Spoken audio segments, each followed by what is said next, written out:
नमस्कार। कान्तिपुर निर्वाचन विशेषमा तपाईलाई स्वागत छ। म विकास थपलिया।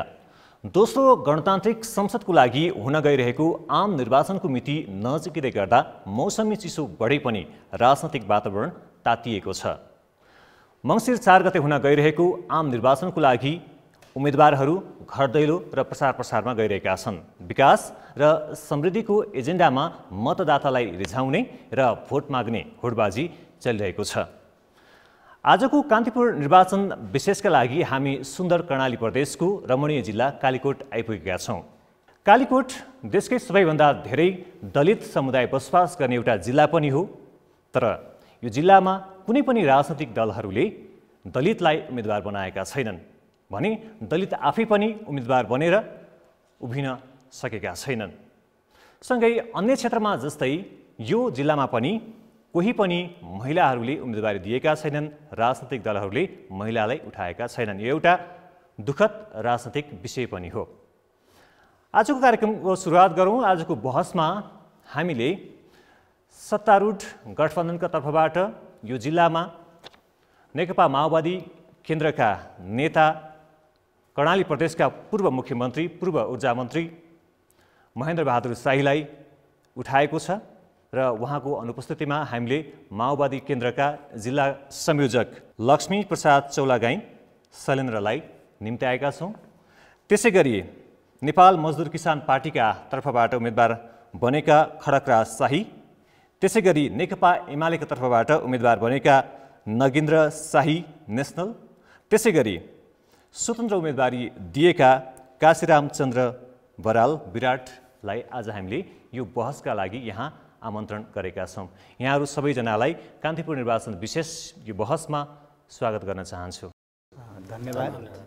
कर्णाली प्रदेशको कालीकोटको भू बनोट कस्तो छ, यहाँको अवस्थिति कस्तो छ, यहाँका विषयहरू के छन्, गरिबी, अशिक्षा, भोकमरीको जुन एउटा परिचय पाएको छ यो जिल्लामा, यसको विकासको अवस्था के छ, समृद्धिको अवस्था के छ, यहाँका राजनैतिक प्रतिस्पर्धाहरू के छन् भन्ने विषयमा र पछिल्लो चुनावी सरगर्मी समेतलाई जोडेर हाम्रा सहकर्मी प्रकाश बमले तयार पारेको यो सामग्री राख्न चाहन्छु। नमस्कार, म प्रकाश बम। हामी चुनावी बस कार्यक्रमका लागि कालीकोट जिल्लाको मान्ममा छौँ। कर्णाली प्रदेशको हिमाली जिल्ला कालीकोट भौगोलिक विघटनका कारण विकासमा निकै पछाडि छ। जलस्रोत, पर्यटन र जडीबुटीका अथाह सम्भावना रहँदारहँदै पनि यहाँको गरिबी र बेरोजगारी उच्च छ। मानव विकास सूचाङ्कमा कालीकोट 75औं स्थानमा छ। 42.3% नागरिक कृषिमा आश्रित भए तापनि सिँचाइ सुविधा नहुँदा व्यवसायीकरण हुन सकेको छैन। 17,984 हेक्टर खेतीयोग्य जमिनमध्ये 2,408 हेक्टर जमिनमा मात्र वर्षभरि सिँचाइ सुविधा छ। जिल्लाका स्थानीय तहहरूमा सडक सञ्जालले छोए पनि 12 महिना यातायातका साधन सञ्चालन हुने खालका छैनन्। 523वटा शैक्षिक संस्था भए तापनि उच्च शिक्षाका लागि सुर्खेत, नेपालगञ्ज र काठमाडौँ धाउनुपर्ने बाध्यता छ। बाल विवाह, बहुविवाह, जातीय छुवाछुत, छाउपडी जस्ता सामाजिक विकृति र विभेद अझै कायमै छन्। यसको समाधान कहिले हुन्छ? जिल्लाका 80,000 मतदाताले जवाब खोजिरहेका छन्। 1,41,620 जनसङ्ख्या रहेको कालीकोटको एक मात्र प्रतिनिधि सभा सिटका लागि 7 जना प्रतिस्पर्धामा छन्। सत्ता गठबन्धनले माओवादी केन्द्रका महेन्द्र बहादुर शाहीलाई चुनावी मैदानमा उतारेको छ भने एमाले केन्द्रीय सदस्य नगेन्द्र शाहीलाई उठाएको छ। प्रदेश सभाका 2 क्षेत्रमा 10 जनाले उम्मेदवारी दिएका छन्। कालीकोटबाट 2048 सालमा नेपाली काङ्ग्रेसले, 56मा नेकपा एमाले जितेको थिए भने 2064 साल यताका हरेक निर्वाचनमा माओवादी केन्द्रले जित्दै आएको छ। धन्यवाद प्रकाश। अब कार्यक्रमको सुरुवात गर्नु अघि म आजको बहसका केही नियमहरू राख्न चाहन्छु। यो कार्यक्रमका क्रममा तपाईँले निर्वाचन आयोगले जारी गरेको आचार संहिताको त पालना गर्नुपर्ने छ नै, बहसका नियमको पनि पूर्ण रूपमा पालना गर्नुपर्नेछ। मैले तपाईँहरूप्रति आग्रह पूर्वाग्रह राख्ने छैन। समान स्वभावका प्रश्नहरू राख्नेछु भने बराबर समय दिनेछु। तपाईहरूले कसैलाई अपशब्द बोल्न, अपमान गर्न अथवा होच्याउन पाउनुहुने छैन। आफ्नो निर्वाचन क्षेत्र अथवा आफ्ना निर्वाचनका एजेन्डाहरू राख्न पाउनुहुनेछ। त्यसभन्दा बाहेकका कुराहरू गर्न पाउनुहुने छैन। सँगै यो बहसको आशय मतदातालाई आफ्ना उम्मेदवार चिन्ह र कसका एजेन्डा के छन् भन्ने प्रश्न पार्नु पनि हो।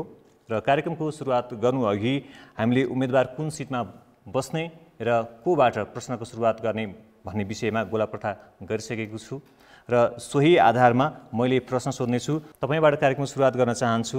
सुरुवातमा भनिदिनुहोस् तपाईँ को हो र कालीकोटका मतदाता र आम दर्शक सामु तपाईँले आफूलाई कसरी चिनाउन चाहनुहुन्छ? म नगेन्द्र साई नेसनल लामो समयदेखि नेकपा एमालेको राजनीति मार्फत कालीकोट जिल्लाको सम्पूर्ण तहमा सम्पूर्ण जनताको घर दैलो आँगनमा आफूले सक्ने जाने बुझेको कुराहरूलाई राजनीति मार्फत सामाजिक सेवा मार्फत मैले गर्दै आएको एउटा म अहिलेको उम्मेदवार हो। म अब शैलेन्द्रजीकोमा आउन चाहन्छु। विभिन्न प्रकारका जुन कालीकोटवासी जनसमुदायका विकास समृद्धिका चाहना र समस्याहरू छन्, रोजगारीका समस्याहरू छन् र स्वास्थ्यका समस्याहरू छन्, शिक्षाका समस्याहरू छन् लगायत आमूल परिवर्तनको चाहिँ सवाल निकै नै पेचिलो रूपले अगाडि बढेको छ। यसलाई सम्बोधन गर्नको निम्ति अविरल रूपमा नेकपा माओवादी केन्द्र राष्ट्रिय राजनीति र कालीकोटको राजनीतिमा एक प्रकारको एउटा जनताको भावना अनुसार अगाडि बढिरहेको अवस्था छ।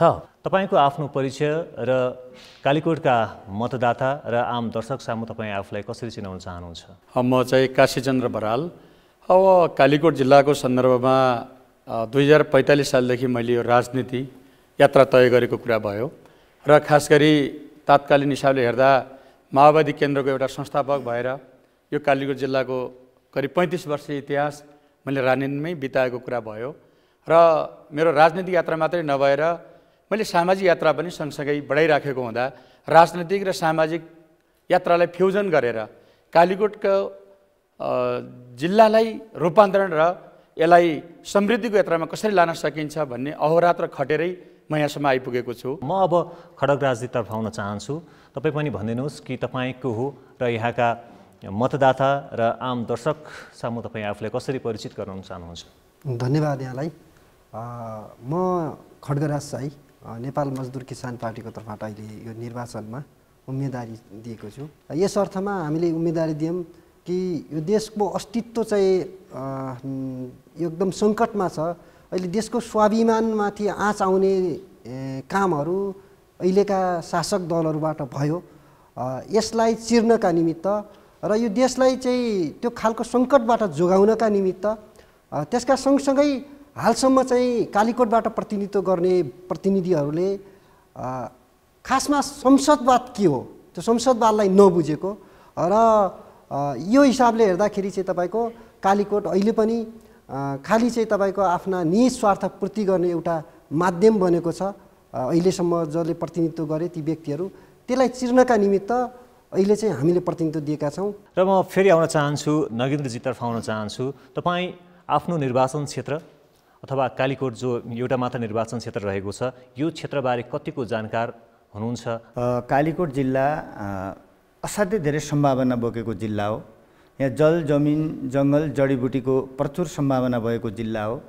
कालीकोट जिल्ला 75 जिल्ला हुँदाखेरि यो कान्छो जिल्ला हुन्थ्यो। अहिले 77 जिल्ला भइसकेपछि पछि अब पुनर्संरचनामा 2-3 जिल्लाहरू अरू थपिएका छन् र कालीकोट जिल्लाले राजनीतिक रूपमा विगतमा प्रतिनिधित्व गरेको र यो कर्णाली प्रदेशको कर्णाली अञ्चल हुँदाखेरि राम्रो प्रभाव राख्ने जिल्ला पनि हो। जनसङ्ख्याको हिसाबले कालीकोट जिल्ला पहिलो माथि अञ्चलको हिसाबले पहिलो जिल्ला पनि हो। उत्पादनको हिसाबले असाध्यै राम्रो सम्भावना बोकेको जिल्ला पनि हो।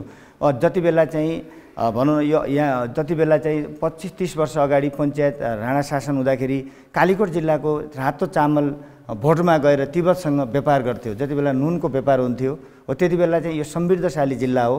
तर पछिल्ला दिनहरूमा राष्ट्रिय राजनीतिसँग अलिकता ओझेलमा परेको जिल्ला पनि फेरि हो। त्यो किन भयो भने यहाँ सम्भावना त धेरैहरू थिए तर सम्भावनाहरूलाई त्यसलाई सेल गर्न सक्ने त्यसलाई चाहिँ बेच्न सक्ने त्यसलाई मार्केट गर्न सक्ने लिडरसिपकै कमीका कारणले गर्दा यो जिल्ला अहिले चाहिँ गरिबीको अथवा मानव विकास सूचाङ्कको हिसाबले पछाडि परेको जिल्ला पनि हो। शैलेन्द्रजीतर्फ आउन चाहन्छु। तपाईँलाई पनि यही प्रश्न राख्न चाहन्छु कि तपाईँलाई कालीकोटको बारेमा के थाहा छ? कालीकोटको बारेमा वास्तवमा यो कालीकोट जिल्ला समग्र विकासको सूचाङ्कमा पछि छ भन्ने कुरा हामीलाई स्पष्ट रूपमा थाहा छ।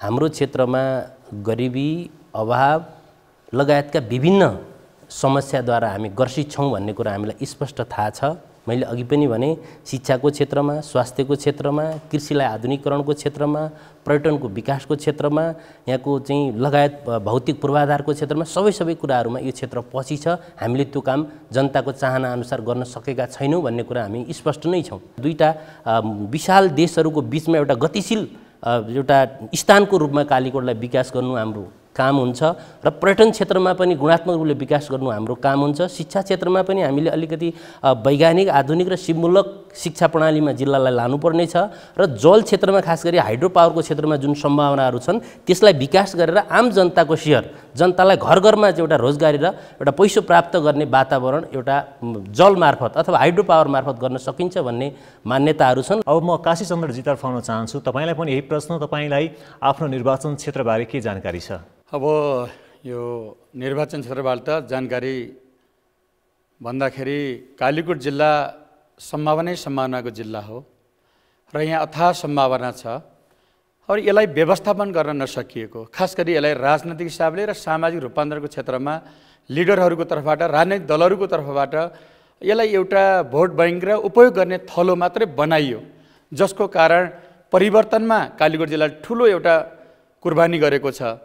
तर त्यो परिवर्तनको जुन एजेन्डा जो थियो त्यो आज आइपुग्दा एकपछि अर्को त्यसलाई कुठाराघात गरिराखेको स्थिति नेतृत्व तहबाट, पार्टीको तहबाट यो भइसक्दा जनता पुरै निराश छ। यहाँबाट हेर्दा जनजीवन अस्तव्यस्त छ। विकासलाई भौतिक रूपान्तरण मात्र नहेरेर सामाजिक रूपान्तरण र भौतिक रूपान्तरणको कुल योगमा समायोजन गरेर जाने एउटा मास्टर प्लान यो जिल्लाले अहिलेसम्म निर्माण गर्न सकेन, जसको परिणाम जिल्लाले धेरै अप्ठ्यारो भोगिराखेको छ भन्ने लागेको छ। त्यसैले हामीलाई लागेको छ कि अहिले एग्रो टुरिज्म, जलस्रोतको प्रयोग, सबैभन्दा श्रम, पुँजी, प्रविधि र यहाँको प्राकृतिक स्रोतलाई समायोजन गरेर लान सकियो भने धेरै राम्रो अथाह सम्भावना भएको छ। यसलाई खास गरी राजनैतिक कुशल नेतृत्व र कुशल म्यानेजरको अभाव छ। खड्गराजी तर्फ आउन चाहन्छु। तपाईँलाई पनि यो निर्वाचन क्षेत्रको बारेमा के थाहा छ? मैले पनि कालीकोटलाई चिनाउनु पर्दाखेरि कालीकोट निकै सम्भावनाको खानी हो। यहाँ चाहिँ धेरै प्रचुर सम्भावनाहरू छन्। यहाँ चाहिँ तपाईँको यो विकास निर्माणका गतिविधिहरूलाई चाहिँ तपाईँको अलिक व्यवस्थित ढङ्गले लाने हो भने यहाँ चाहिँ उहाँहरूले भन्नुभयो जस्तै तपाईँको कृषि क्षेत्रमा पनि त्यही हिसाबले प्रगति गर्न सकिन्छ। अझ विशेष गरी भन्यो भने यो ऊर्जा क्षेत्रमा, ऊर्जा हाइड्रोको क्षेत्रमा चाहिँ तपाईँको प्रचुर सम्भावना छ। यहाँ सम्भावनाको कमी छ त केवल नेतृत्वको गलत सोच छ है। अहिले चाहिँ यहाँको हाम्रो अहिलेसम्मका नेतृत्व लिने, नेतृत्व गर्ने नेतृत्वकर्ताहरू जो भए उनीहरूले खालि आफ्ना निज स्वार्थ पूर्ति गर्ने एउटा त्यो कन्सेप्ट, त्यो सोच मात्र उनीहरूको छ। जे छन् यहाँको चाहिँ कृषि जडीबुटीलाई हेर्ने हो भने, फलफुल सबैलाई हेर्ने हो भने जस्तो यहाँको स्याउ चाहिँ तपाईँको यो संसार यो नेपालभरिमा चाहिँ तपाईँको राम्रो खालको स्याउ पनि हुनसक्छ होइन। त्यसैले यसलाई हेर्दाखेरि चाहिँ यो यस्ता खालका सम्भावनाहरूले प्रचुर सम्भावना भएको यो जिल्लाको रूपमा छ अहिले भन्ने कुरा मैले यसरी चिनाउन सक्छु। नगेन्द्र साईजीतर्फ आउन चाहन्छु। तपाईँले यो जिल्लाको परिचय पनि दिनुभयो, आफ्नो परिचय पनि दिनुभयो र अब भनिदिनुहोस् कि तपाईँको उम्मेदवारी किन र तपाईँका एजेन्डाहरू के छन् यसपटक? मेरो उम्मेदवारी कालीकोट जिल्लाको जुन नागरिक, आम नागरिक र मतदाताहरू छन् त्यो मतदाताहरूको आत्मसम्मान सहितको राजनीति के हो भन्ने एउटा आइडेन्टिटी मैले राष्ट्रिय राजनीतिमा र सिंहदरबार मार्फत प्रवाह गर्नका निम्ति पहिलो कुरा। दोस्रो कुरा, अब कालीकोटले अब जुन समस्याहरू, हिजो कालीकोट जिल्लाका समस्याहरू चुनावको बेला एजेन्डाहरू बनाइन्छन् तर कार्यान्वयनको हिसाबमा कहिले पनि ती कार्यान्वयन हुँदैनन्। त्यसले अब कार्यान्वयन हुन्छ, जति बोल्छौँ त्यति गर्नुपर्छ है भन्ने मान्यताका साथ मैले आफ्नो त्यो उम्मेदवारी अगाडि प्रस्तुत गरेको छु। अब तेस्रो कुरा, कालीकोट जिल्लालाई समृद्धिको जुन यात्रा छ त्यो यात्रामा चाहिँ अब ढिलो गर्नुहुन्न, लैजानुपर्छ, अगाडि बढाउनुपर्छ। त्यो हामीले बढाउन सक्छौँ किनभने हामी सम्भावना नहुँदा हामीले चाहिँ भनौँ न माग गर्ने हो, कमजोर हुने हो। हामीसँग यत्रो सम्भावना हुँदाहुँदै हामी पछाडि किन पऱ्यौँ त? कसका कारणले पऱ्यौँ त? यो प्रश्नको हल कालीकोट जिल्लाका नागरिकले चाहेका छन्। त्यो हल राजनीतिक नेतृत्वले दिनुपर्छ। त्यो मैले मेरो नेतृत्वमा दिन सक्छु भन्ने आत्मविश्वासका साथ मैले आफूलाई अगाडि सारेको छु। म शैलेन्द्रजीतर्फ आउन चाहन्छु। यसमा हाम्रो दल नेपाल कम्युनिस्ट पार्टी माओवादी केन्द्रका तर्फबाट अघि पनि हामीले कुरा राख्यौँ, पूर्व कर्णाली प्रदेशको प्रथम मुख्यमन्त्री र सङ्घीय चाहिँ सरकारको ऊर्जा मन्त्री पनि भइसक्नु भएको हाम्रो आदरणीय नेता महेन्द्रबहादुर साईलाई हामीले उम्मेदवारी पुनः गराउनुपर्ने परिस्थिति सर्वसहमत गऱ्यौँ। त्यसका पछाडि के छ भने हामीसँग स्पष्ट भिजन छ कालीकोटका सन्दर्भमा। विगत लामो समय हाम्रो कालीकोट जिल्लामा एउटा विद्युत को निम्ति पोदमारामा सानो हाइड्रो पावर थियो, त्यो बेला बेला छेदविच्छेद हुन्थ्यो र सदरमुकाममा पनि हामीले एउटा मोबाइल चार्ज गर्न र सरकारी कामकाजहरू सम्पादन गर्न पनि अति जटिल अवस्थामा थियौँ।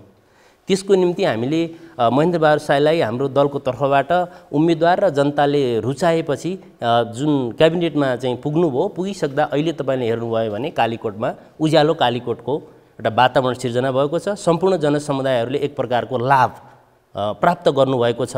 अहिले अधिकांश हामी स्कुलहरूमा गइयो भने पक्की भवन र विद्यालयहरूका संरचनाहरू निर्माण भएका छन्। लगभग उहाँ चाहिँ प्रदेशको नेतृत्व गरिसक्दा जिल्लामा अरबको हाराहारी बजेट, सायद कालीकोटको विगतको हिस्ट्री पनि ब्रेक र अलि पछि पनि अझ हामीलाई केही चुनौती हुने गरी ठुलो मात्रामा जिल्लामा बजेटको इन्ट्री पनि भयो। काशीचन्द्र जीतर्फ आउन चाहन्छु। तपाईँ पनि यही जवाफ दिनुहोस् कि तपाईँको उम्मेदवारी किन, तपाईँका एजेन्डाहरू के छन् यसपटक?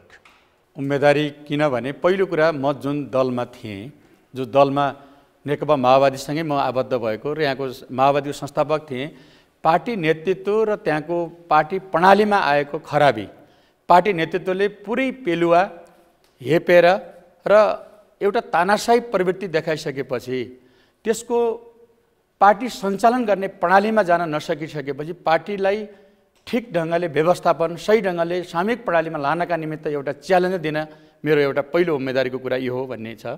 यति मात्रै होइन, अब जिल्लाको विकास र परिवर्तनको एजेन्डामा मैले निरन्तर लामो समय करिब 35-40 वर्षको यो यात्रामा जसरी मैले कालीकोट जिल्लालाई अध्ययन गरिराखेको छु, यो कालीकोट जिल्लाको समृद्धिको खाका मैले निर्माण गरिराखेको छु। अब म खड्गजीतर्फ आउन चाहन्छु। खड्गजी, तपाईँ पनि भनिदिनुहोस् कि तपाईँका एजेन्डाहरू के छन्, तपाईँको उम्मेदवारी किन?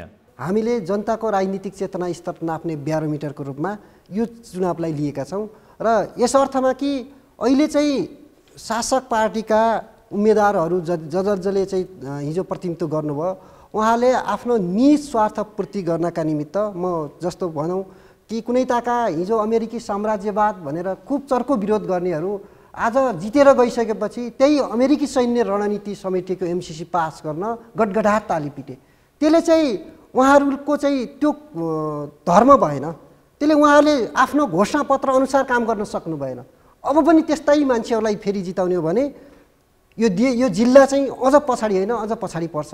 त्यसर्थ अब त्यस्ताका विरुद्धमा, त्यस्ताका विकृति कुकृति शासक दलहरूले गरेका गलत प्रवृत्तिहरूलाई चाहिँ उदङ्ग्याउनका निमित्त मेरो उम्मेदवारी नेपाल मजदुर किसान पार्टीको तर्फबाट यो जिल्लामा रहेको छ। यो जिल्लाका नागरिकहरूको जो मतदाता रहेका छन्, उनीहरूको अपेक्षा के छ, उनीहरूका गुनासा के छन्, उनीहरूको चासो के छन् र उम्मेदवारहरूले उनीहरूका सुझाव र प्रश्नहरू के छन्, यस विषयमा हामीले यहाँका मतदाताहरूसँग प्रश्न राखेका छौँ, त्यो राख्न चाहन्छौँ। बाटो हिँड्दाखेरि कति अप्ठ्यारो भएको हुन्छ, काहीँ बजार जाँदाखेरि हिँड्ने बाटै गाह्रो हुन्छ, हामीहरूको बिरामी परेको बेला कहीँ यता जाँदाखेरि गाडी भेटिँदैनन्। कहिले सबभन्दा समस्या भनेको बाटोको आश्वासनहरू नेताले बाँड्न त हामी बाटो गर्छौँ, पिच गर्छौँ, भोलि यहाँ खानेपानीको व्यवस्था गर्छौँ भन्न त उनले धेरै आश्वासनहरू दिए, तर ती कुनै पनि अहिलेसम्म जिउका त्यो छन्। पानी अब रेगुलर धारा छैनन्, मिलाउन गएपछि आउँछ नत्र आउँदैन। खानेपानीको समस्या छ, स्वास्थ्यको समस्या छ, अब किशोरीहरूको बालबालिकाहरूको समस्या छ। गाउँमा सुत्केरी हुन लागेको महिला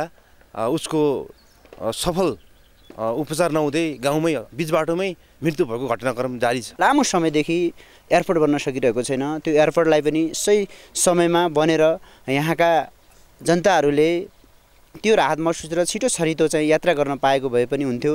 कर्णाली करिडोर यस्ता समस्याहरू छँदैछन्। पहिला भोट माग्ने बेला दिउँला गरौँला विकास गर्छु म गर्छु भन्छन् सबै आफ्ना पार्टीका आफ्ना अब स्वतन्त्र भए, अरू पार्टीका भए। त्यस्तो जितिन गएपछि कोही मुखबाट हेर्ने कोही हेर्छन्, को के गर्छन्, कोही के गर्नेहरूलाई छैनन्। 1600 पर्ने चामल अहिले 2200 लागिसकिया छ, त्यही पनि चामल पाएको छैन भनेपछि अब के गर्ने? न रोड छ, न बाटो छ, न अब बाढी पहिरोले पनि त्यत्रो जग्गा जमिन पनि केही राखेकै छैन। हामीलाई खाना बस्नु पनि बहुत गाह्रै छ। नागरिकहरूका विचारहरू राख्यौँ, उनीहरूको भनाइ अपेक्षाहरू राख्यौँ र उनीहरूका ठुला अपेक्षाहरू छैनन्, सामान्य विषयहरू छन्, खानेपानीका कुराहरू छन्, शिक्षाका कुराहरू छन्, स्वास्थ्यका कुराहरू छन्, यस्ता आधारभूत कुराहरू पनि यहाँका नेताहरू, तपाईँ पनि एउटा नेता हुनुहुन्छ, यस्ता नेता हुनुहुन्छ, तपाईँले पनि आफ्नो ठाउँबाट पहल गर्न सक्नुहुन्छ नि, त्यस्ता अपेक्षा पुरा गर्न पनि तपाईँहरू लाग्नु भएन भन्ने उनीहरूको गुनासो छ। हो नि, त्यो जसरी हामीले सत्तामा पुगिसकेको मान्छेले जसरी गर्नुपर्थ्यो त्यो नगरेकै हो। त्यो नगरेकै कारणले गर्दा अहिले खानेपानीका अहिलेको 21औं शताब्दीमा मैले खानेपानी पाइनँ, मैले मेरो छोरा पढाउन पाइनँ, मैले चाहिँ मेरो घर परिवारलाई राम्रो ठाउँमा उपचार गर्न पाइनँ भन्ने कुरा त एक प्रकारले चाहिँ यो लज्जास्पद कुरा हो। अहिले त हाम्रो विकासको जुन युनिभर्सल रूपमा विकास जसरी अगाडि बढिराखेको छ त्यसलाई टच गर्ने गरी, त्यसलाई मिट गर्ने गरिकन हामी अगाडि बढ्नुपर्ने हो। त्यो कहाँनिर दोष जान्छ भन्दा चाहिँ जनप्रतिनिधिमा दोष जान्छ। स्वाभाविक रूपमा त्यो त राजनीतिक उसले चाहिँ लिनुपर्छ। नेकपा एमाले 3 वर्ष केन्द्रमा शासन सत्ता सञ्चालन गर्यो, प्रदेशमा पनि सरकार चलायो, भनौँ न सरकारमा सहभागी भयो नेकपा हुँदाखेरि। त्यति बेला चाहिँ केही गर्न नसक्ने, अहिले चाहिँ गल्ती स्वीकार गरेर नीतिको सिंहदरबारबाट जब हामी सरकारमा हुँदाखेरि जसरी हामीले नीतिहरू जनताको मनलाई टच हुने गरिकन नीतिहरू फर्मेसन भएका छन्, सामाजिक सुरक्षाको कुरा होला, त्यसै गरिकन अन्य भनौँ न विद्यालयको सन्दर्भमा होला, दलितहरूको सन्दर्भमा, महिलाको सन्दर्भमा राज्यले बोलेको छ। तर कार्यान्वयन गर्ने तहमा जसरी कार्यान्वयन गर्न लिडरसिपले गर्नुपर्ने हो नि, त्यो लिडरसिपको कमजोरी हो। तपाईँ महेन्द्र बहादुर शाहीका प्रतिनिधिका रूपमा यहाँ हुनुहुन्छ र महेन्द्र बहादुर शाही यो प्रदेशका पूर्व मुख्यमन्त्री हुनुहुन्छ र माओवादी त सधैँ सत्तामै छ। अहिले 10 वर्ष सशस्त्र द्वन्द्वको एउटा मुख्य एजेन्डा भनेको विभेद हटाउने भन्ने थियो र धेरैले अपेक्षा गरेका थिए कि कालीकोटबाट कम्तीमा दलितको उम्मेदवारी माओवादीबाट आउँछ, महिलाको उम्मेदवारी माओवादीबाट आउँछ, असमानता विभेदको अन्त्य चाहिँ माओवादीले गर्छ भन्ने यहाँका नागरिकहरू अपेक्षा थियो। तपाईँले त्यो सम्बोधन गर्न सक्नु भएन। हामीले यो जुन सङ्घीयता मार्फत अर्थात् केन्द्रीकृत चाहिँ सत्ता जो सिंहदरबारमा सम्पूर्ण अधिकार जुन थियो त्यो अधिकार विकेन्द्रीकरणका माध्यमद्वारा हामी जस्तो कर्णाली, हामी जस्तो कालीकोटका जुन तपाईँले पनि समस्या यहाँ उजागर गर्नुभयो, हाम्रो यो क्षेत्र भनेको हामीले त सिरानीमा सुन राखेर एउटा नुनको खोजी गर्दै हिँडिरहे जस्तो जो एउटा खालको एउटा आभास चाहिँ नागरिकहरूलाई हुन्छ। त्यो शिक्षाको क्षेत्रमा भन्दा या चाहिँ कृषिको आधुनिकीकरणको क्षेत्र या पर्यटन पूर्वाधारको क्षेत्र लगायत एउटा रोजगारीका कुराहरू हामी जुन टपिक्समा चाहिँ हेऱ्यौँ यो प्रकारको एउटा विडम्बनायुक्त परिस्थिति छ नै, यो हामीले स्वीकार्न कुनै चाहिँ त्यस्तो अप्ठ्यारो मान्नु पर्दैन। जहाँसम्म यो परिवर्तनका निम्ति हाम्रो दलले, हाम्रो उम्मेदवारले के गर्नुभयो, यो कुरालाई कसरी बढाउनु भएको छ भन्ने सन्दर्भमा मैले अघि पनि भने, सङ्घीयता वास्तवमै हामी कर्णाली जस्तो क्षेत्रको लागि चाहिएको हो। अझ कर्णालीलाई विशेष स्वायत्त अधिकारको आवश्यकता छ, किनकि विगत लामो समयदेखि केन्द्रीकृत एउटा सत्ताद्वारा प्रताडित भएको त्यसको लागि हामीले विशेष अधिकार चाहन्छौँ। गर्यो। तर अहिले पनि यहाँका नागरिकहरू खानेपानी जस्तो सामान्य कुरा, विद्यालयमा पढ्न पाउने जस्तो गुणस्तरीय शिक्षाको जस्तो सामान्य कुराहरू, स्वास्थ्य जस्तो सामान्य कुराहरू तपाईँहरूले उपलब्ध गराउन सक्नुहुन्न भने त्यही कुराको लागि मैले त्यही कुराको लागि नेपाल सरकारका उच्च पदस्थ कर्मचारी, ब्युरोक्रेट चाहिँ क्षेत्रलाई, राजनीतिक शीर्ष नेतृत्वहरूलाई तपाईहरु मार्फत पनि म के आह्वान गर्न चाहन्छु भने कर्णालीलाई स्वायत्त अधिकार चाहिन्छ। तपाईले भन्नुभएको स्वास्थ्यमा जुन क्षति भएको छ लामो समयदेखि कर्णालीको कालीकोटबाट महेन्द्र बहादुर शाही आफै मुख्यमन्त्री बन्दा त केही गर्न सक्नु भएन भने त्यो प्रकारको चाहिँ केन्द्रीय सत्ताद्वारा हामीलाई लामो समयदेखि फरक दृष्टिकोणले हेरिएको र हामीलाई अनेक प्रकारको चाहिँ विभेदमा पारिएको हुनाले त्यो क्षतिपूर्ति स्वरूप हरेक क्षेत्रमा, शिक्षामा, स्वास्थ्यमा, पर्यटनमा, पूर्वाधारमा एक्स्ट्रा चाहिँ हामीलाई त्यो चिज दिनुपर्छ भन्ने अहिले पनि हाम्रो डिमान्ड छ। अब हामी तपाईको कालीकोटमा रहेको कालीकोटको सदरमुकाम नजिक रहेका विद्यालयका विद्यार्थीहरूले आजको दिनसम्म पनि पाठ्यपुस्तक पाएका छैनन्, परीक्षा आउन लागिसक्यो। यस्ता सामान्य कुराहरू पनि तपाईले समन्वय अथवा तपाईले राजनीति गरेको त्यसको अर्थ के रहन्छ? यिनै कुराहरूको लागि मैले तपाईँ मार्फत पनि भन्न चाहन्छु र आम जनतालाई पनि अपिल गर्न चाहन्छु कि यी सबै कुराहरू हामी क्रमशः सुधारको फेरि कामै नगरी बसेका छौँ त राजनीतिक दलहरू, हामी सम्पूर्ण राजनीतिक दलहरू साझा रूपमा यो अवस्थासम्म पुर्याउनको निम्ति केन्द्रीय सत्तामा रहेका अथवा केन्द्रीय सरकारको जवाबदेहिता कति हो, यहाँको शिक्षा पछि पर्नुमा, यहाँको विद्युत पछि पर्नुमा, यहाँको पर्यटन पछि पर्नुमा लगायत जति चाहिँ समस्याहरू छन् यत्रतत्र, यी सबै कुराको निम्ति केन्द्रीय शासन प्रणाली बागमती वरिपरि चाहिँ हेर्ने दृष्टिकोण सरकारमा को कतिपटक बसे त्यो पनि आफ्नो ठाउँमा हिसाब रहला, तर चाहिँ बागमती वरिपरि अथवा अन्य चाहिँ राजधानी वरिपरिका चाहिँ क्षेत्रहरूमा जे प्रकारको विकास भयो कर्णालीमा त्यो गर्नको निम्ति राज्यको दृष्टिकोण, राज्यको नीति नपुगेको कुरा हो। म अब काशीचन्द्रजीतर्फ आउन चाहन्छु। तपाईँ कालीकोटको यो क्षेत्रको एउटा स्थानीय प्रतिनिधिको रूपमा पनि काम गरिसकेको व्यक्ति। अघि मैले यसअघिका हाम्रा अतिथिहरूसँग पनि यो प्रश्न राखिसकेको छु। शिक्षा जस्तो, स्वास्थ्य जस्तो, खानेपानी जस्तो, सडक जस्तो होइन सामान्य कुराहरू, आधारभूत कुराहरू पनि यहाँका नागरिकले पाएका छैनन्। गरिबी अभाव छ यहाँका नागरिकहरूमा। यहाँले भनेकै कुरा नेता भनेर, म कालीकोटको नेता भनेर परिचय दिँदाखेरि कतिको सुहाउलाको कुरा। राजनीतिक दलको नेतृत्वहरू कहाँनिर गए त भन्दा आफ्ना कार्यकर्ताहरू पालन पोषणको दिमाग र योजना टुक्राएर खुद्रीमा गयो दिमाग। खास मास्टर प्लान बनाएर के गर्ने हो त छँदै छैन हामीसँग। उपयोगवाद हामी अनि सनकमा, लहरमा, प्रभावमा, दबावमा, रवाबमा, लाभमा हामीले विकासका मोडेलहरू अगाडि बढायौँ कि मेन समस्या यहाँनिर चिन्तनको समस्या हो। लिडरले सोचेन। खड्गराजतर्फ आउन चाहन्छु कि अघि नै मैले सुरुवातमा भने जस्तै गरिबी अभाव, अशिक्षा, विकट जिल्लाको नेताको रूपमा तपाईँ कहिलेसम्म आफूलाई राजनीति गरिरहनुहुन्छ? जबसम्म नागरिकको सोच, मतदाताको सोच बदलिँदैन तबसम्म चाहिँ यही कुराले चाहिँ फेरि पुनरावृत्ति पाइरहने म देख्छु। जस्तो अहिलेसम्म शासनमा बस्नेहरूले युवालाई सस्तो ज्यामीको रूपमा विदेश पठाउनतिर उहाँहरू सक्रिय हुनुहुन्छ। एउटा कम्युनिस्ट पार्टीको श्रम मन्त्री हुन्छ, उसले फलानो देशसँग मैले युवालाई विदेश पठाउने सम्झौता गरेँ भनेर उसले चाहिँ तपाईँको त्यसको खुसियाली मनाउँछ। भनेपछि कम्युनिस्ट पार्टीको मन्त्री हुँ भन्ने, त्यो कम्युनिस्ट पार्टीको मन्त्री हुँ भन्ने मान्छेले युवालाई विदेश पठाउनका निमित्त ऊ चाहिँ तपाईँको हाम्रा युवाहरूलाई सस्तो ज्यामीको रूपमा विदेश पठाउनमा उसले आफ्नो भूमिका खेल्छ। त्यो बेला उनीहरूका बुवा आमा घरका पिँढीमा छन्।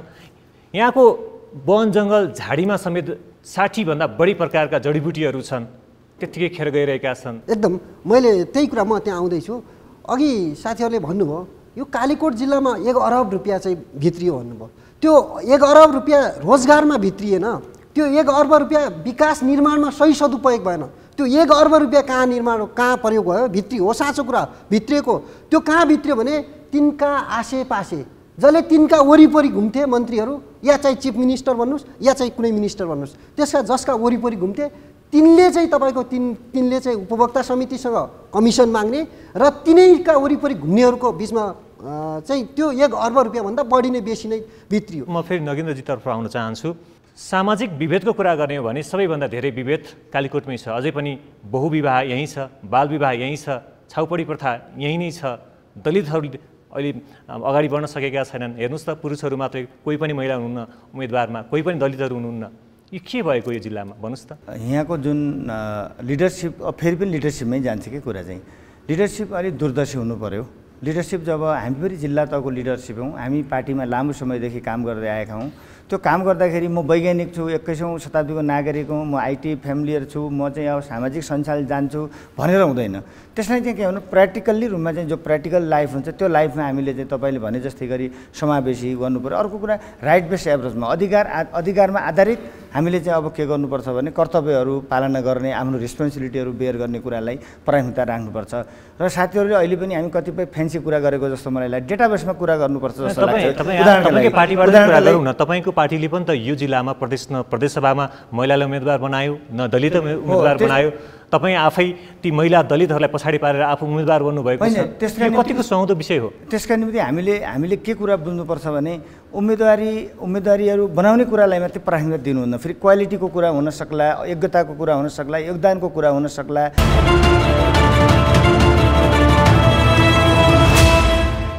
शैलेन्द्रजीतर्फ आउन चाहन्छु। तपाईँको पार्टी सबैभन्दा विभेद अन्त्यको लागि लडेको 10 वर्षीय युद्ध, त्यत्रो 17,000ले बलिदानी दिएका छन्, जसमध्ये कालीकोटका धेरै नागरिकहरू त्यसमा छन्।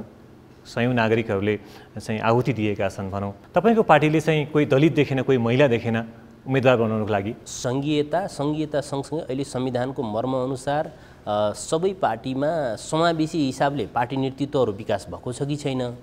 लगायत अन्य जति पार्टीका चाहिँ उहरू छन् अङ्ग प्रत्यङ्गहरू त्यसमा छ कि छैन भनेर सूक्ष्म तरिकाले हेर्नु र विश्लेषण गर्नु आजको आवश्यकता छ। प्रश्न ज्यादै रणनीतिक महत्त्वको छ।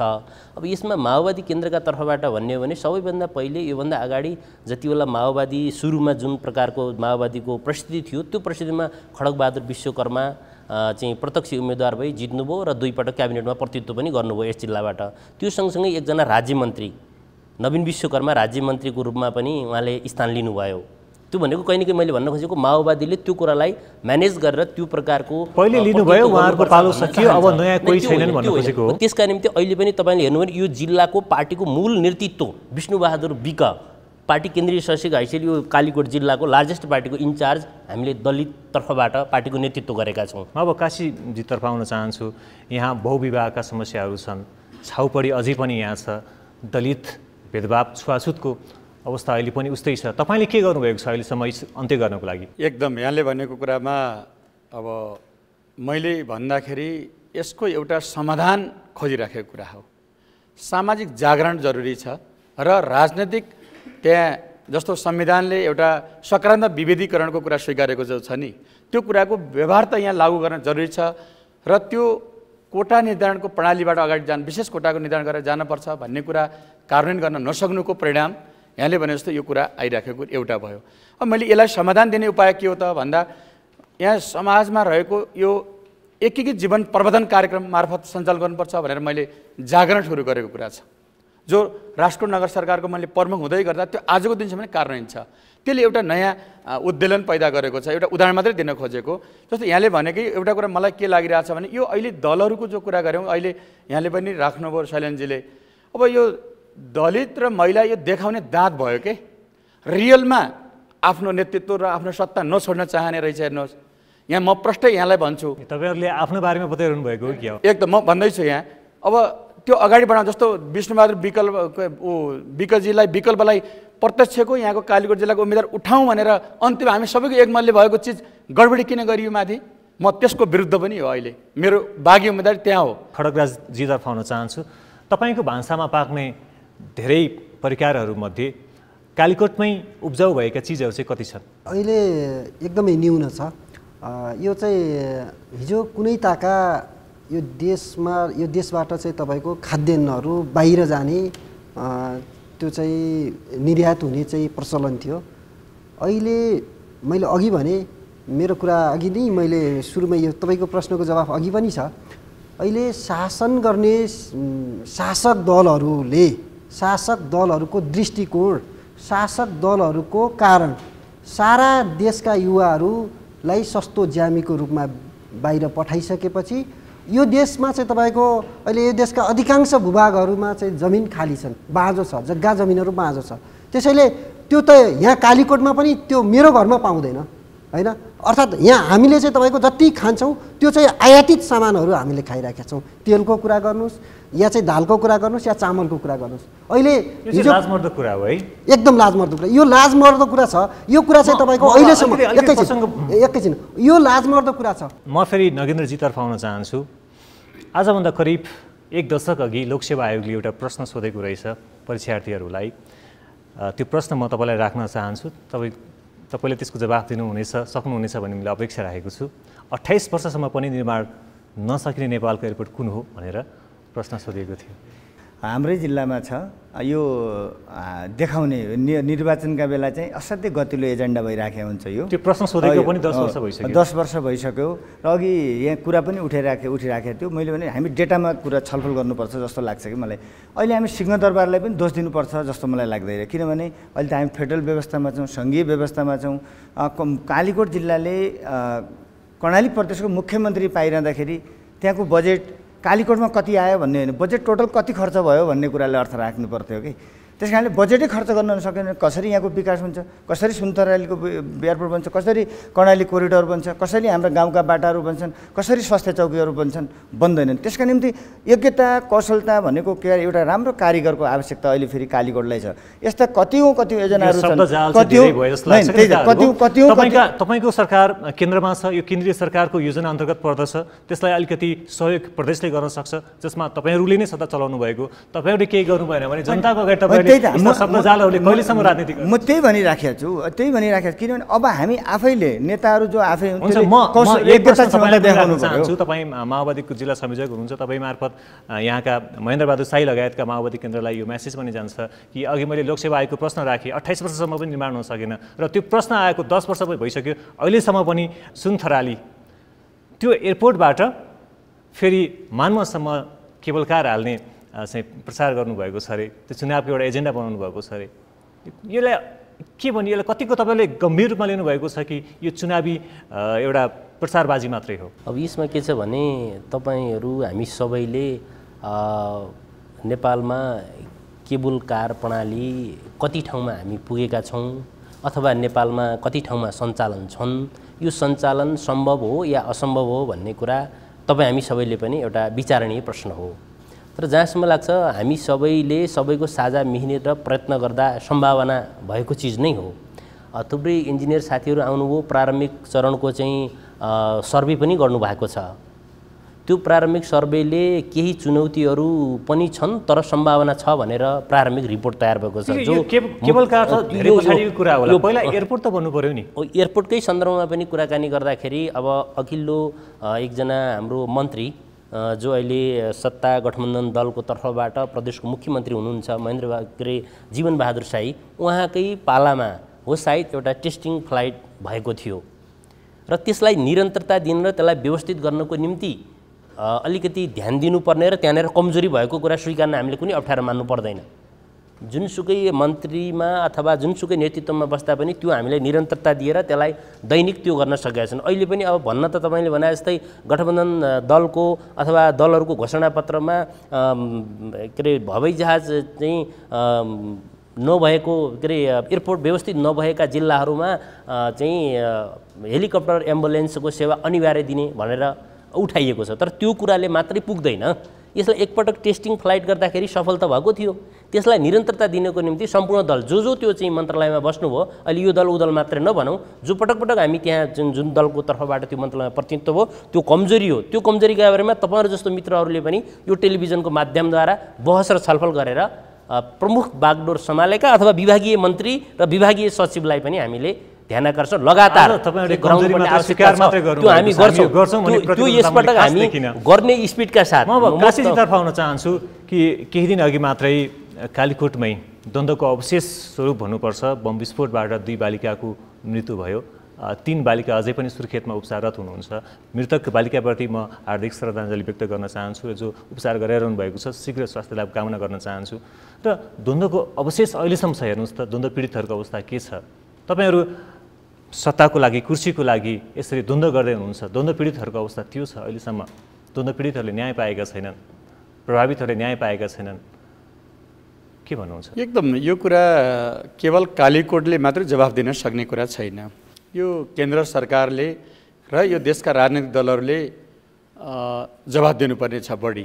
तपाईँले पनि त माओवादीको राजनीति गर्नुभयो, कहिले कालीकोटका ती द्वन्द्व पीडितहरूको तस्बिर लिएर गएर देखाउनु भएन आफ्नो नेताहरूलाई? एकदम किन नदेखाउनु, त्यति देखाउनु मात्रै होइन, हाम्रो त्यस्ता मान्छेहरू त ज्यान त काठमाडौँ सडकमै ज्यान गयो नि त, कहीँ गयो त्यहाँ विष खाएर आत्महत्या गर्नुपर्ने परिस्थिति सिर्जना भयो नि त। नसुनेको नसुनाएको होइन, सुनेकै कुरा हो। तर कुरा के रहेछ भने यो देखाउने दाँत भयो। मैले भनिराखेको छु, रियल जनताको यहाँको द्वन्द्वको मलम लगाउने, त्यहाँ द्वन्द्वको व्यवस्थापन गर्नेतर्फ सोचै बनेन। त्यसैले मैले अहिले भनिरहेको छु कि थुप्रो शहीद परिवारहरू बेवारिसी अवस्थामै हुनुहुन्छ। अहिले पनि 544 जना यो कालीकोट जिल्लामा शहीदहरू परिवारहरू हुनुहुन्छ, शहीद हुनुहुन्छ। यति मात्रै छैन, सयौँ घाइतेहरू साथीहरू हुनुहुन्छ। यो त अरू जनताको तर्फबाट त हजारौँ जनताहरू अहिले घरबार विहीनकै अवस्था अझै पनि छ। अहिले पनि थुप्रो मान्छेहरू त्यो मनोवैज्ञानिक हिसाबले अहिले मनोरोगमा विकास भइरहेको छ। युद्धकै कारणले अहिले थुप्रो मान्छेहरू मनोरोगी हुनुपर्ने अवस्था छ। अनि यसको कुरा के हो भने निरूपण गर्ने हामीसँग सोचै बनेन, केवल चुनाव टु चुनाव। म यही प्रश्नको सरकारवाला पक्ष भएको कारणले म शैलेन्द्रजीतर्फ फेरि आउन चाहन्छु कि केही दिन अघि मात्रै 2 बालिकाको बम विस्फोटमा मृत्यु भएको छ, जुन बम द्वन्द्वकालीन अवशेष रहेको थियो।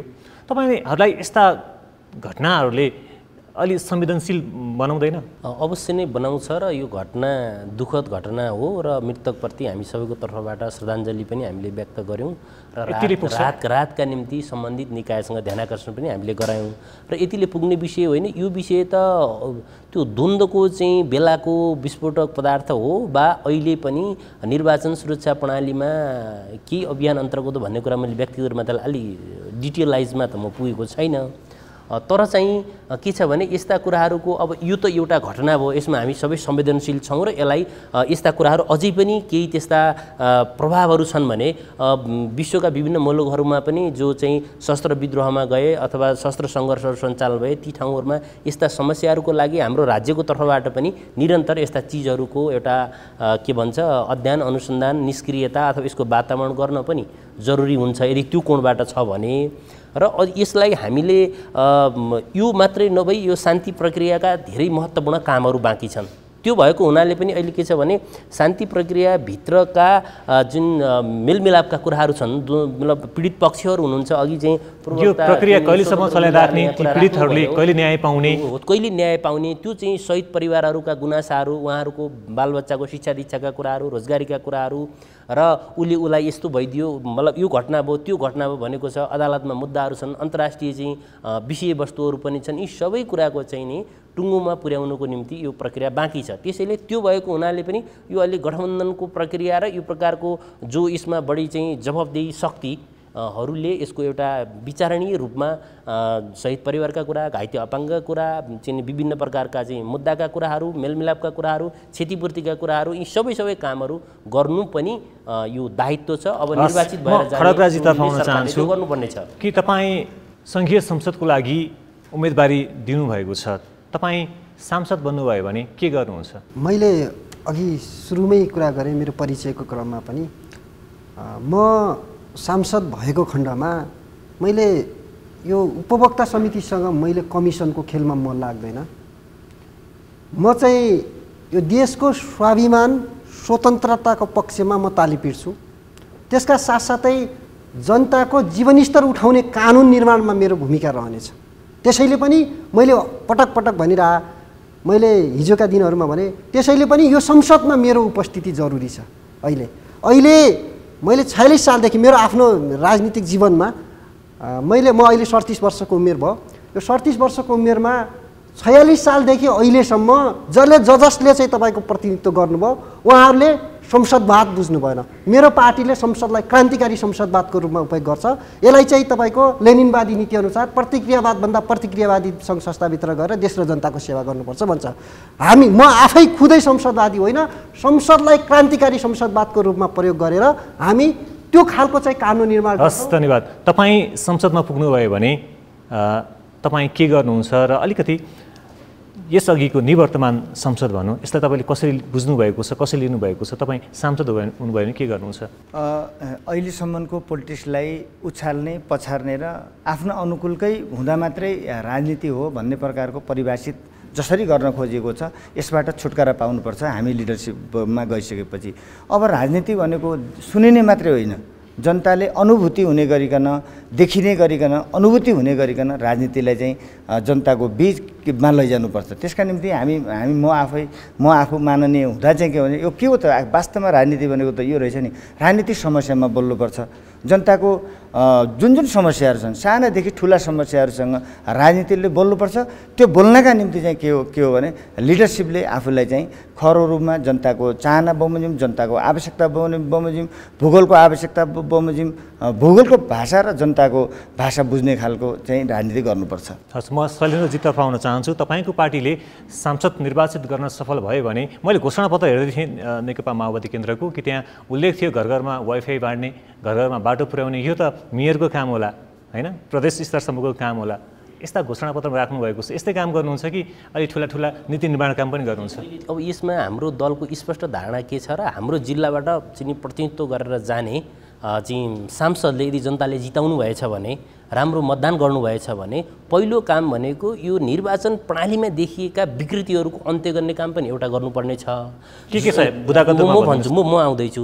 जसरी हामीले वडापालिकामा प्रत्यक्ष जनताको मतदानद्वारा वडा अध्यक्ष निर्वाचित हुनुहुन्छ, र स्थानीय सरकारमा पनि जसरी प्रत्यक्ष जनताको मतदानद्वारा निर्वाचित हुनुहुन्छ त्यही प्रक्रियाद्वारा प्रदेशको मुख्यमन्त्री पनि निर्वाचित गरियोस्। त्यस्तै तरिकाले केन्द्रीय शासनमा पनि संसदहरूको अलिकति गणितीय तलमाथि यताउता विभिन्न चलखेल गुट उपगुट सरकार अस्थिर हुने, अस्थिर हुँदा पुँजी उद्योग धन्दा लगायत सब काम जुन अस्तव्यस्त हुने, सरकार आज फलानु प्रधानमन्त्री भोलि फलानु मन्त्री गज्याङ, यो चाहिँ जो अस्थिर प्रकारको चाहिँ शासन प्रणाली बनेको छ त्यसलाई स्थिरतामा ल्याउनको लागि प्रत्यक्ष जनताको मतदानद्वारा कार्यकारी रूपमा निर्वाचित प्रमुख चाहिँ नेतृत्वको काममा चाहिँ परिवर्तन गर्ने कदममा निरन्तर संसदमा बुलन्द आवाज र बहस गरिनुपर्छ। यो शासन प्रणालीमा नै परिवर्तन काशीजीतर्फ आउन चाहन्छु। तपाईँ चाहिँ सांसद भइहाल्नु भयो भने के गर्नुहुन्छ? मैले दुईवटा अभिभारा पुरा गर्नुपर्ने छ। एउटा पहिलो अभिभारा अब स्थानीय तहको एउटा सरकार सञ्चालन गर्दा कानुनमा आएका कैयन अवरोधहरू मैले फिल गरेको छु। ती कानुनहरू जो असमान र अलि नमिलेका कानुनहरू परिमार्जन गर्नुपर्ने छ। त्यो एउटा कानुनी निर्माणका निमित्त मेरो पहिलो भूमिका त्यहाँ रहनेछ। दोस्रो भूमिका यो देशको आम नागरिकको समृद्धिको यात्रा, खास गरी अवस्था बदल्नका निमित्त एउटा प्याकेजमा बास्केट फन्ड र बास्केट प्लानको कार्यक्रम बनाएर जान जरुरी छ। त्यो खुद्रे टुक्रे योजना बना, जस्तो म उदाहरण एउटा दिन्छु। केन्द्र सरकारले अहिले पनि वार्षिक रूपमा 2 लाख रुपियाँको खानेपानीको एउटा योजना हालिराखेको छ। मैले यहाँनिर राख्न खोजेको 2 लाख रुपियाँ वर्ष अहिले करिब 20 वर्ष भइसक्यो त्यो पैसा 2 लाखको दरले आइराखेको छ।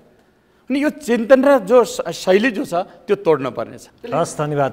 म अब अर्को यो कार्यक्रमको अर्को चरणतर्फ लाग्न चाहन्छु। यसमा चाहिँ अलिकति आक्षेप पनि हुनसक्छ। नागरिकहरूका गुनासाहरू प्रश्नहरू तपाईँप्रति के छन् र हामीले के बुझेका छौँ भन्नेतर्फ आउन चाहन्छु। तपाईँबाटै जान चाहन्छु।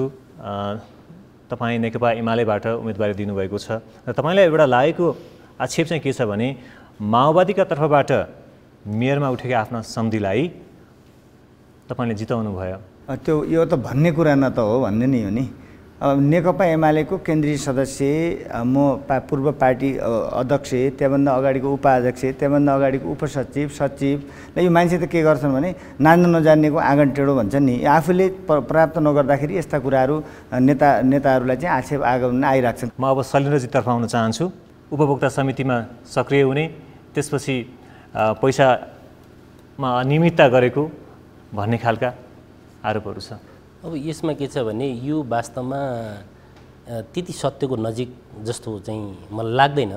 किनकि अब जस्तो मान्नुहोस् विद्यालयहरू तपाईँले हेर्नुभयो भने मैले अघि पनि भने विद्यालयहरूमा जुन एउटा पक्की संरचना पिल्लरसहितका जुन आधुनिक भवनहरू भनौँ, पूर्ण आधुनिक त नभनौँ, केही हदसम्म विगतको तुलनामा जुन भइरहेको छ त्यसमा त यहाँ त्यसका निम्ति तपाईँको यहाँ अख्तियारको जिम्मेवारी लिनुभएको अख्तियारको अधिकारीहरू यहाँ हुनुहुन्छ, सम्बन्धित कार्यालय प्रमुखहरू हुनुहुन्छ, अन्य राजनीतिक दलहरू हुनुहुन्छ, यहाँ सञ्चारकर्मी मित्रहरू हुनुहुन्छ।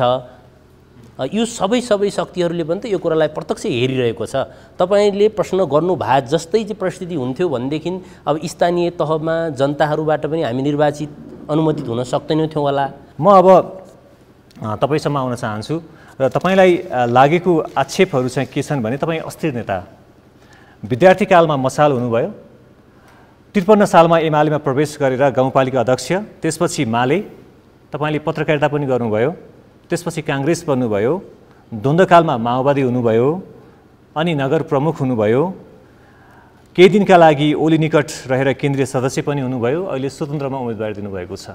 पहिलो कुरा त तपाईँले भनेकोमा एउटा मेरो यात्रा भनेको गतिशील यात्रा हो, यो कुरा प्रष्टै राख्न चाहन्छु।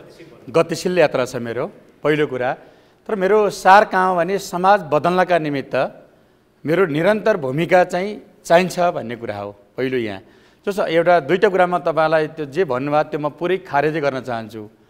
म एमालेको केन्द्रीय समितिको सदस्य भयो, ओली निकट भयो भन्ने जो छ त्यो म पूर्ण खारेज गर्न चाहन्छु। कहिले भएको पनि छैन। एक नम्बर कुरा यो, त्यो भरममा कोही पनि नपरे हुन्छ। दोस्रो कुरा अरू यहाँले भने जस्तो नै अरू पार्टी चारेको पनि छैन, मैले अरू पार्टीसँग छैन। म जनयुद्धकै जगमा पार्टीले तात्कालीन रूपमा पार्टीले दिएको अभिभारा पुरा गर्ने क्रममा म तत्त ठाउँमा मैले जिम्मेवारी लिएको कुरा सही कुरा हो, यो म स्वीकार्छु। अहिले मात्र होइन, हिजो पनि स्वीकारेको कुरा हो। त्यसले अब आखिर मैले चार्दै हिँडेको भए त जनताले मलाई 90% मत दिएर निर्विरोधको मोडेलमा किन दिन्थ्यो होला जनताले। त्यहाँ खड्गराजजीतर्फ आउन चाहन्छु। तपाईँमाथि चाहिँ सत्तामा नजाने त्यसो भए भोट किन हाल्ने भन्छन्। यो चाहिँ सरकार र सदन भनेको दुईटा कुरा हो, दुईटा पार्ट हो। सदन भनेको ऐन नियम बनाउने, मैले अघि भने निर्वाचनलाई क्रान्तिकारी संसदवादका रूपमा हामीले उपयोग गरेका छौँ है। यस अर्थमा हामी त्यहाँ गएर जनताको पक्षमा ऐन बनाउनका निमित्त सङ्घर्ष गर्छौँ, जनताको पक्षमा आवाज उठाउँछौँ। जस्तो उदाहरणको निमित्त म यहाँहरूलाई भन्छु, यो देशलाई चाहिँ तपाईँको फिजी बनाउने नागरिकता विधेयकका विरुद्धमा आवाज सशक्त रूपमा बोल्ने कोही हो भने नेमकिपाको सांसद कमरेड प्रेम सुवाल हुनुहुन्छ। अहिले पनि तपाईँको अब सरकार भनेको त्यो इम्प्लिमेन्ट गर्ने हो होइन। अघि मैले भने अहिलेसम्म संसद भएकाहरूले चाहिँ तपाईँको त्यो कुरा बुझेनन्। उनीहरूले खुरुखुरु पैसा लिएर तपाईँको उपभोक्ता समितिसँग दिने, त्यहाँबाट तपाईँको कमिसन लिएर सुर्खेतमा घडेरी बनाउने, जो कुरा तपाईँले प्रश्न आक्षेपको रूपमा तपाईँले सोधिसक्नुभयो, यो कुरा चाहिँ तपाईँको पुष्टि भएको कुरा रहेछ होइन। त्यस हिसाबले तपाईँको संसदको काम के हो भने ऐन नियमका कुराहरू उठाउने, जनताका समस्या संसदलाई पुगाउने, संसदले तपाईँको त्यो इम्प्लिमेन्ट गर्नका निमित्त सरकारलाई भन्ने हो नि। हस्, धन्यवाद यहाँहरू चारैजनालाई यहाँहरूको उपस्थितिको लागि र यो आफ्नो विचारहरू राखिदिनु भयो यसको लागि धेरै धेरै धन्यवाद दिन चाहन्छु।